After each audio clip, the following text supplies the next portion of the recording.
Glória a Deus. Que a graça e a paz do nosso Senhor e Salvador Jesus continue sobre nossas vidas, sobre nossas casas, sobre nossas famílias e sobre esta igreja que é amada por Deus. Amém. Amém?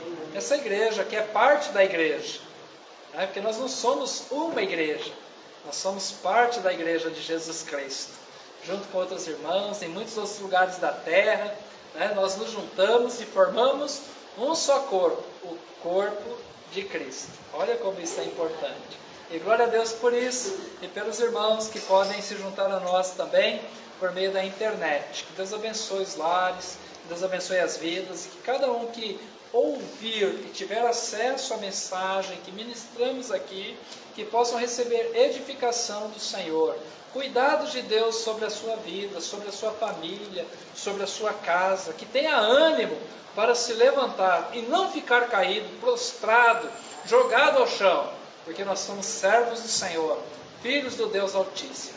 Amém, igreja? Amém. Glória a Deus. Nesse último culto de quarta-feira, não é o último do ano, o último será no domingo, mas nesse último culto de oração, eu quero olhar junto com os irmãos para a bondade de Deus, no livro do profeta Jeremias, no capítulo 29, dos versos 11 ao 14.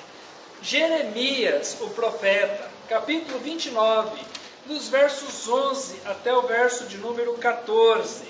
Palavra do Senhor, a bondade de Deus. Amém? Enquanto os irmãos vão encontrando aqui, os irmãos que nos acompanham possam folhear as suas Bíblias e encontrar, eu quero falar um pouco sobre o tempo em que o profeta Jeremias foi usado por Deus sobre o povo de Israel. Naqueles dias, havia um declínio espiritual em Israel muito grande. O povo que era chamado povo de Deus, Jeremias, capítulo 29, dos versos 11 e 14. Só para ajudar os irmãos aqui. Amém? Se precisar de novo, depois eu falo. Não se preocupe não, não farei a leitura sem te repetir. Tá bom? Naqueles dias havia um declínio muito grande na nação. O povo espiritualmente estava, para baixo. Né?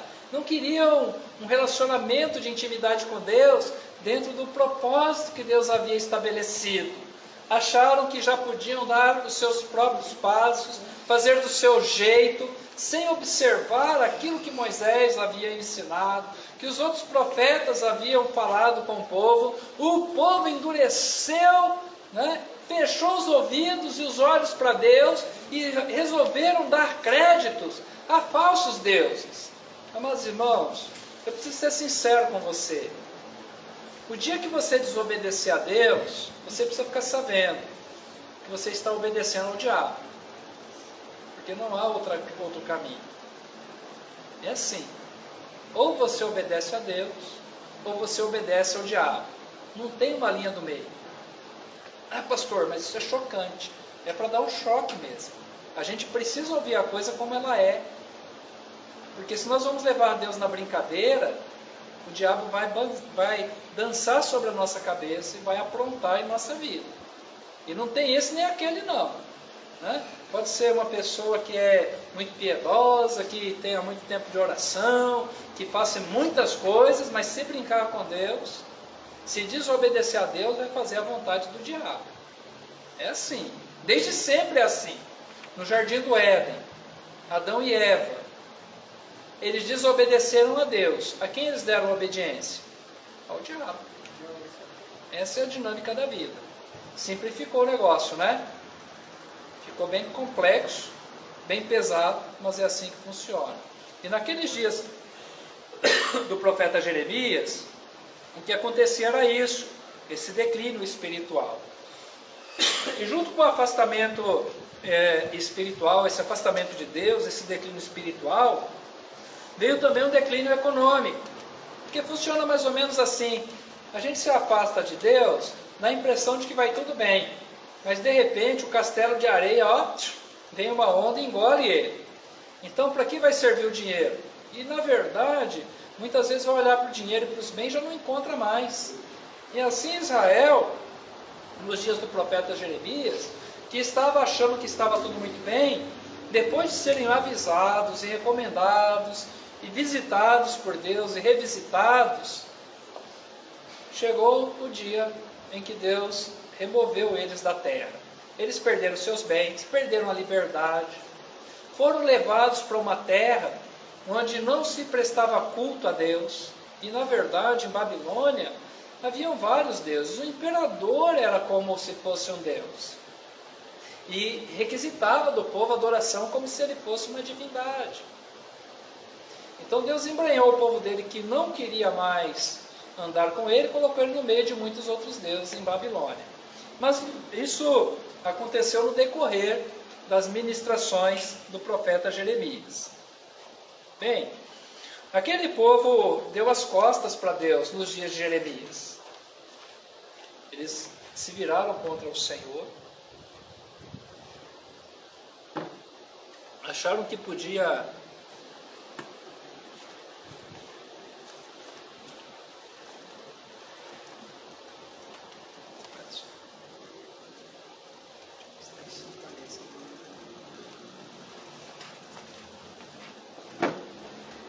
perdoe, irmãos.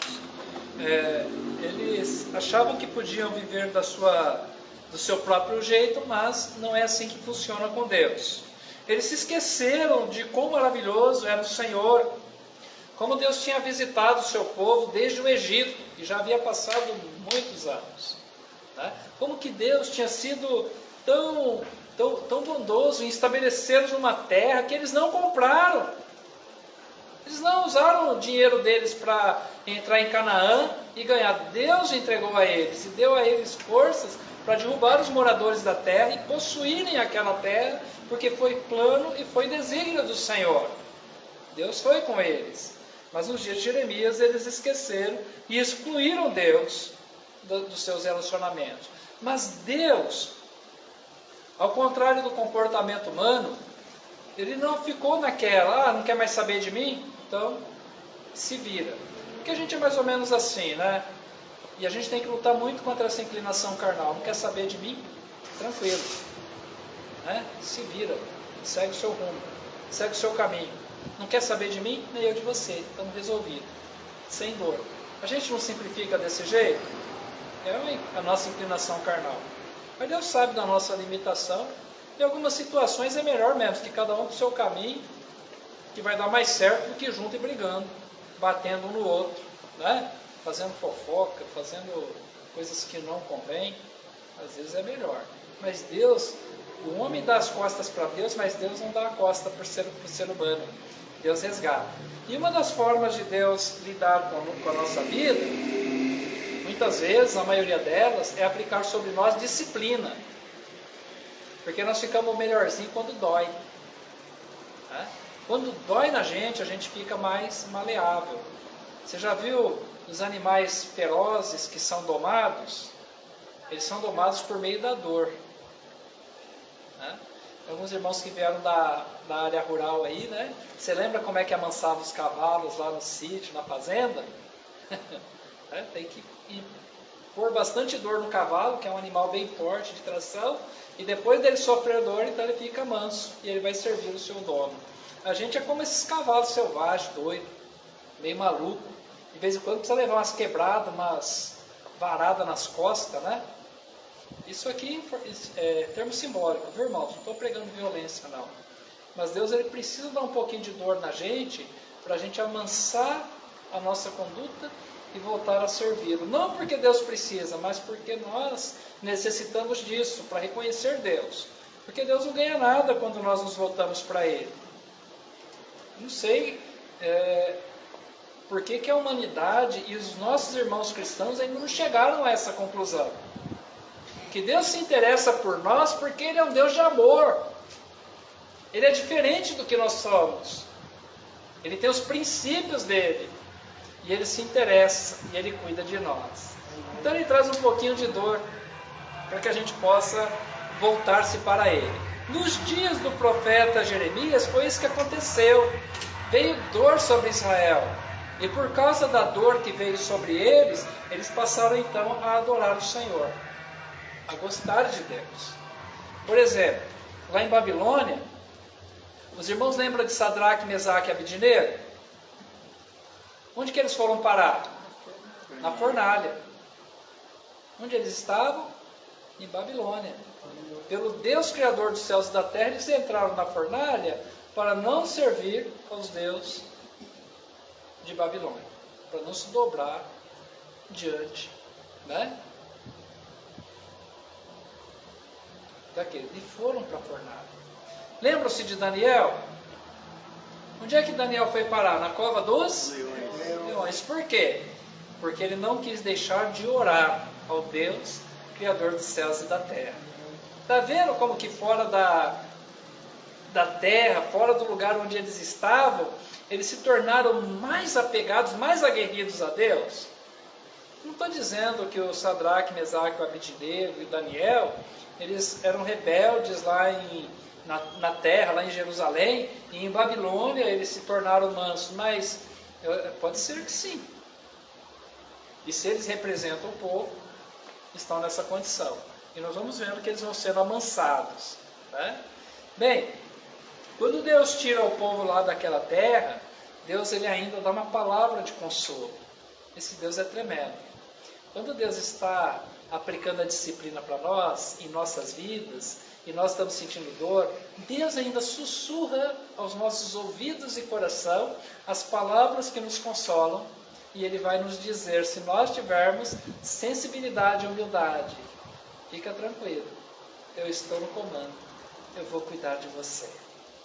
E aí, meus amados irmãos, olha o que Deus vai falar para aquele povo que vai ser tirado de Jerusalém pela boca do profeta Jeremias. Capítulo 29, os versos 11 e 14. E eu quero que você olhe para essa palavra também aplicando sobre a tua vida. Porque esse é o sentido da palavra de Deus. Entender o que ela foi dito para aquele tempo e para quem foi escrito e trazer princípios para a nossa vida. E ela serve para nós. Amém? Amém. Leia comigo a palavra e diz assim: diz o Senhor, pois eu bem sei os planos que tenho a vosso respeito, diz o Senhor, plano de prosperidade, não de mal, para vos dar um futuro e uma esperança. Então me invocareis e vireis orar a mim, e eu vos ouvirei.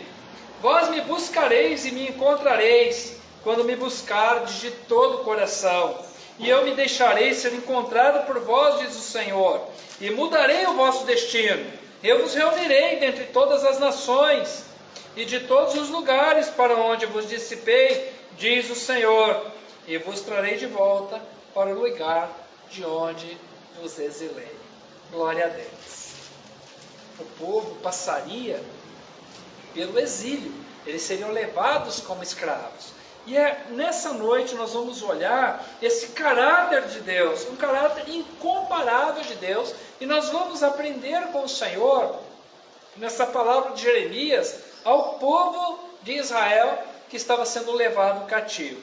Em primeiro lugar, eu quero aprender com os irmãos, e através dessa palavra que o profeta fala em nome de Deus, que Deus tem planos de prosperidade para o seu povo. Glória a Deus por isso. Amém? Amém. E prosperidade não significa apenas ter muito dinheiro. Significa lidar com a vida e ser bem-sucedido na vida. Ter uma vida que glorifica e exalta o nome do Senhor. Ter uma família levada à adoração ao Senhor. Glória a Deus. Andar em comunhão com o povo de Deus. Ser parte do corpo de Cristo. Isso é prosperidade. É prosperidade também ter dinheiro, mas não só ter dinheiro. Se relacionar com Ele e não ser dependente dEle, no sentido de endeusá-lo. Tornar Deus, tornar o dinheiro e os recursos e os bens que nós temos, o Deus da nossa vida. Como, por exemplo, achar que aquilo que nós temos vale mais do que a nossa devoção ao Deus Todo-Poderoso, a ponto de ignorar o nosso irmão, um necessitado, um parente e assim por diante. Bem, Deus diz que Ele tem planos para o seu povo, mesmo quando o seu povo está levando aquela disciplina, aquela chinelada bem dada, né? Porque foi necessário, porque se afastou do Senhor. E Ele diz mais: eu tenho planos a vosso respeito, diz o Senhor no verso 11, e são planos de prosperidade, não de mal, para vos dar um futuro e uma esperança. Deus olha para o próximo dia. Nós não precisamos nos acabar hoje, por aquilo que nós imaginamos que vai acontecer amanhã. Deus tem um futuro garantido para as nossas vidas. Amém, irmãos? Amém. Faça planos, projetos. Nessa noite, a nossa dinâmica aqui foi escrever o que nós queremos com Deus para o ano de 2024. Aqui nós já fizemos isso. E Deus tem para nós garantido coisas que Ele fará. E talvez algumas que nós nem pedimos. Mas Deus sabe que precisamos. Ele nos dará. Porque Deus tem para nós um futuro bom. E uma esperança viva em nós. Cristo Jesus, a nossa esperança. Na verdade, a única esperança é Jesus Cristo, o nosso Salvador. Amém? Amém. Em quem nós fortalecemos o nosso viver, nós podemos então caminhar e seguir seguros o caminho da vida. Amém? Glória a Deus. Glória a Deus. O que mais nós podemos aprender nesse caráter incomparável do nosso Deus? E que Deus tem um acesso para o seu povo encontrá-lo. É interessante que ele vai nos dizer nos versos 12 até o verso 14, na primeira parte, olha só: então me invocareis, no verso de número 12, e vireis orar a mim, e eu vos ouvirei. Olha só, e Deus está falando isso para um povo que vai passar pela disciplina.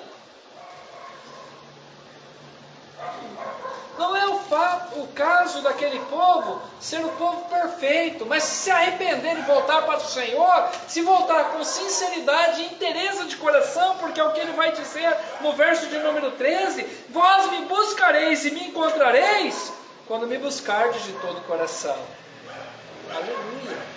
Ninguém passa uma volta em Deus, ninguém engana Deus, e esse é o desejo do ser humano. Fazer com que Deus fique impressionado com o tamanho da sua bondade. Não é essa os grandes projetos de Deus? Os grandes projetos humanos? Tentar impressionar Deus?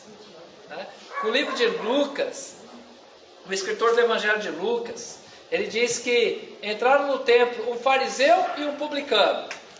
Veja se os irmãos lembram dessa passagem. E o Senhor Jesus contando essa história. E diz que o fariseu, ele entrou lá no templo e falou assim: ó Deus, graças a Deus que eu não sou como esses demais homens aí, ó. Esses roubadores, ladrões, esses cobradores de impostos aí, ó, publicano. O publicano estava lá para trás, né? E o fariseu conversando com Deus. Eu não, Deus, eu sou bom. Eu dou o dízimo de tudo quanto possuo. Eu oro, eu jejuo várias vezes por semana. Eu sou o cara. Impressionado aí, Deus? Então, ainda bem, né? Que eu não sou como o outro lá. Mas diz o Senhor Jesus, essa foi a oração do fariseu. O bom religioso, né? O arrumadinho. Aquele que gostava de impressionar os outros. Que por fora era... Como é que é o ditado? Os irmãos vão me ajudar. Por fora bela e por dentro. Era esse o fariseu. Por dentro não tinha nada que prestava. Mas o publicano, o cobrador de impostos, que era visto como homem pecador, ele tinha uma oração muito sincera. E ele não se comparou a ninguém. Mas ele dizia assim: tem misericórdia de mim, Senhor, porque eu sou um homem pecador. E diz que o Senhor Jesus, que ele batia no peito, né? E ele orava com essa disposição, com essa sinceridade. E Jesus fala assim para os seus ouvintes: quem vocês acham que voltou para casa justificado? O fariseu que tentou impressionar Deus? Ou o publicano que foi sincero e falou logo a verdade para o Senhor? Jesus diz que o publicano, o que era tido como pecador, esse voltou para casa justificado. Mas o fariseu voltou carregado de pecado, porque Deus olha para o coração. Ninguém engana Deus. E Deus está falando com o seu povo em Jeremias: vocês vão me encontrar quando vocês me buscarem de todo o coração. Aleluia! E não busque Deus só para conquistar coisas, não. As coisas virão, elas são necessárias, nós precisamos buscar, mas busque Deus porque você precisa dele. Eu preciso dele. Ai de mim se não for Deus. De que me vale todo o dinheiro do mundo se Deus não é Senhor da minha vida? O Senhor Jesus ainda assevera, dizendo que adianta o homem ganhar o mundo todo e perder a sua alma, e depositar a sua vida no inferno, longe do Senhor. Terá algum valor? De maneira nenhuma. Deus, Ele tem um acesso para o seu povo encontrá-lo. A porta está aberta. Nós precisamos começar quebrando o nosso coração, confessando os nossos pecados, rompendo com todas as amarras, nos impede de servir a Deus. Está fora. Está arriscado. Não me leva para os braços de Deus. Está fora. Me tira do propósito. Está fora. E nós precisamos, amados irmãos, a ter mais coragem e ousadia para falar um não bem sonoro, bem vigoroso. Né? Porque ou você agrada a Deus, ou você agrada o mundo. Assim como ou você obedece a Deus, ou você obedece ao diabo. Quem é que nós vamos escolher? É melhor escolher Deus. Eu sei que todas as vezes que nós queremos ser corretos diante de Deus, nós somos chamados de fanáticos. A família nos chama de fanático. Só quer saber de igreja. Tudo é Deus, tudo é Deus, tudo é Deus. Né? Ficam invocados. E às vezes a gente fala assim, mas será que eu estou sendo demais? Se você estiver sendo demais, o Espírito Santo vai te falar. Porque se você estiver investindo na sua vida um falso moralismo, estiver apenas condenando as pessoas, mas não está estendendo a mão para ajudar, não cai fora. Por que ficar falando se você não vai ajudar? Eu posso chegar para qualquer pessoa e dizer assim, você está bebendo, você é um bêbado, você é um viciado, você está arruinado, você está acabando com a sua família, você está machucando quem está perto de você. Legal, mas a gente tem que terminar assim, mas eu estou aqui, se você quiser me ajuda, eu te ajudo no que eu posso, eu vou orar sobre a tua vida, e eu vou oferecer meu ombro para você.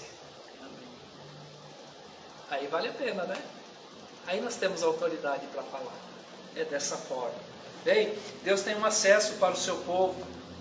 Deus está dizendo, se você confessa, se você se entrega a mim, eu te levanto.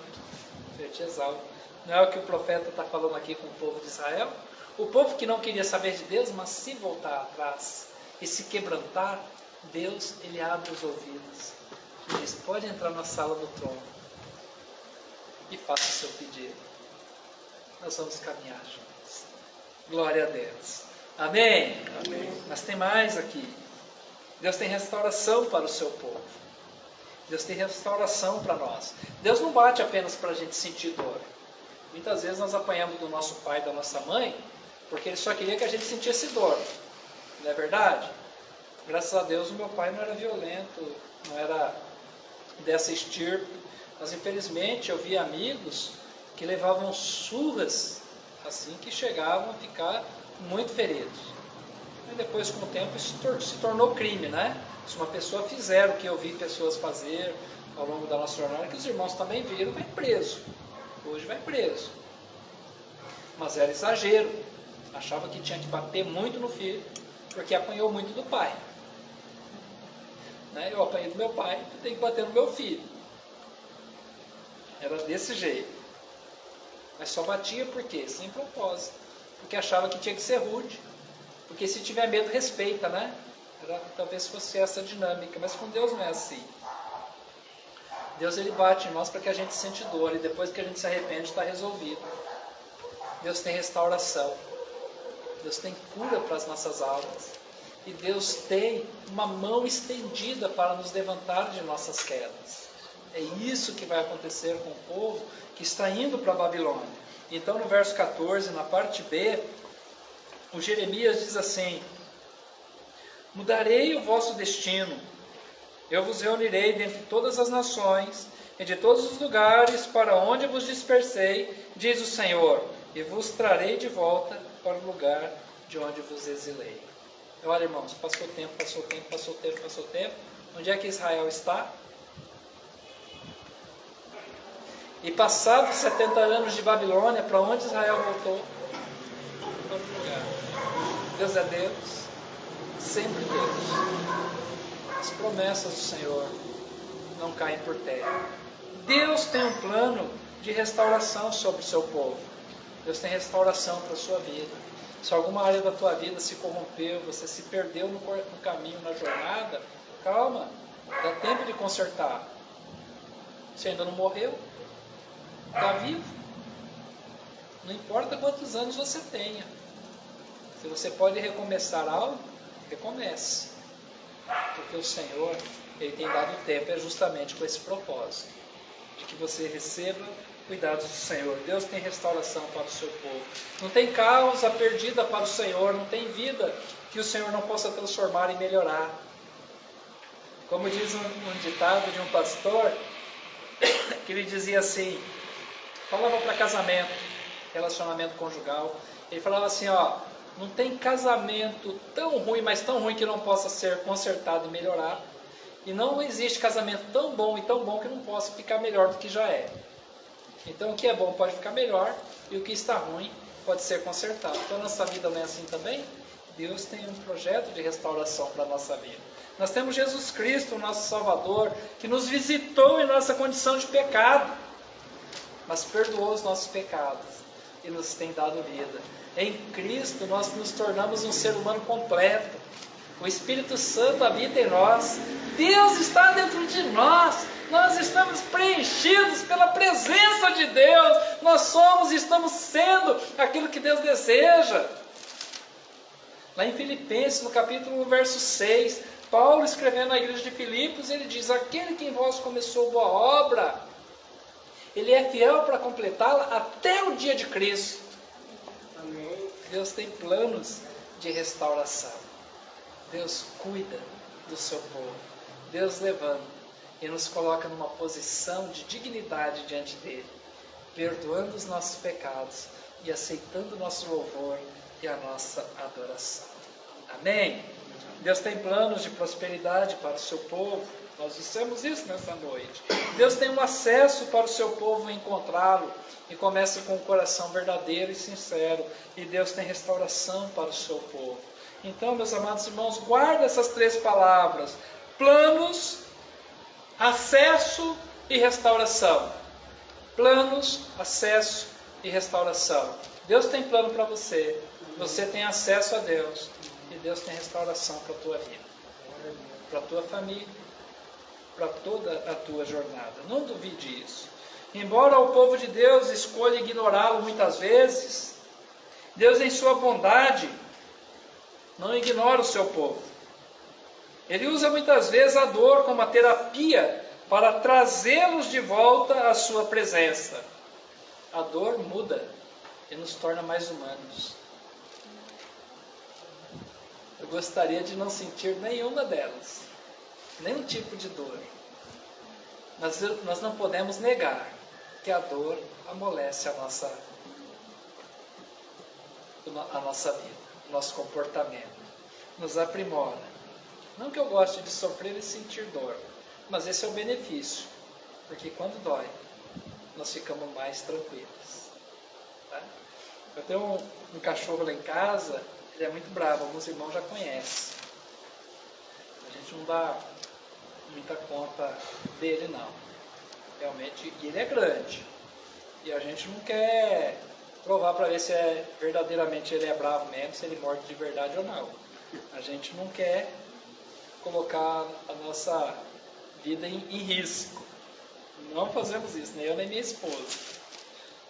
Esse dia atrás tentamos colocar uma focinheira nele, não deu certo, nós deixamos para lá. Né? Deixamos de lado. Mas um dia ele ficou doente. E nós achamos até que ele ia morrer. Naquele dia em que ele estava com muita dor, ele não esboçou qualquer reação. Nós colocamos a focinheira nele, o veterinário chegou, aplicou as injeções que precisava, fez todo o tratamento. E o veterinário dizia assim, é muito valentão, né? Mas quando está doente, ó, fica todo dodói aí, ó. Fica parecendo, né? Um cachorrinho de colo, né? Todo assim. A gente é assim também. Quando a gente está com dor, quando a gente está com a nossa vida ali desarranjada, a gente fica mansinho diante de Deus. Por isso, algumas vezes, nós somos tratados desse jeito. Bem, Deus mostra para nós, através do texto dessa noite, e de tudo que o Senhor falou, que para o Senhor não existe impossibilidades. Deus, Ele mostra que há possibilidades para sempre voltarmos ao Senhor e termos uma vida bem-sucedida. Deus quer isso com a tua vida. Deus, no Deus Criador dos céus e da terra, aquele que enviou Jesus Cristo sobre a nossa vida, nele nós encontramos a bondade impressa em forma de Deus. Em teologia nós falamos que bondade é um atributo de Deus, é algo inerente a Deus, é uma qualidade nata, é uma heresia, mas é algo próprio de Deus. Deus é bom em todo o tempo. Sobre a tua vida, Deus é bom. Os irmãos creem? Amém. Deus sabe os planos que tem para a tua vida. Amém. É plano de prosperidade, não de mal. Para te dar um futuro e uma esperança. Mas quebranta esse teu coração. Não deixe o teu coração ficar duro, não diante de Deus. Endureça o seu coração para o pecado, para o inimigo de nossas almas. Baixa a sua cabeça, feche teu olho. 2023 está chegando ao fim. E se você tem essa frase pronta, é bom você se lembrar que 2023 está acabando, você não. 2023, ó, vai para a história, mas você está atravessando. Glória a Deus. Olha a bondade do Senhor. Deus, nós agradecemos essa noite, o privilégio que nós temos de ler a Tua Palavra e aplicá-la sobre a nossa vida. Eu peço-te, ó Senhor, os cuidados do Senhor sobre a nossa nação chamada povo do Senhor, povo de Deus. Abençoa os nossos irmãos. Abençoa aqui em Bajade, Senhor, essa parte do corpo de Cristo. Cuida dos meus irmãos, nas suas causas, nas suas necessidades. Traz, Senhor, um renovo de esperança e fé. Assim nós oramos nessa noite e confiamos no Senhor que as famílias serão abençoadas, o trabalho dos irmãos serão abençoados, os negócios dos irmãos serão bem-sucedidos e nós celebraremos em todo tempo o ano da Tua bondade, o ano de grandes conquistas, porque Tu és o Deus da nossa salvação. Eu oro com inteira certeza de fé, em o nome de Jesus. Eu abençoo, Senhor, e declaro que o amor de Deus o Pai, a maravilhosa graça do Salvador Jesus e as consolações do Espírito Santo estão com a igreja agora e para todos sempre. Amém. Deus abençoe, amados irmãos.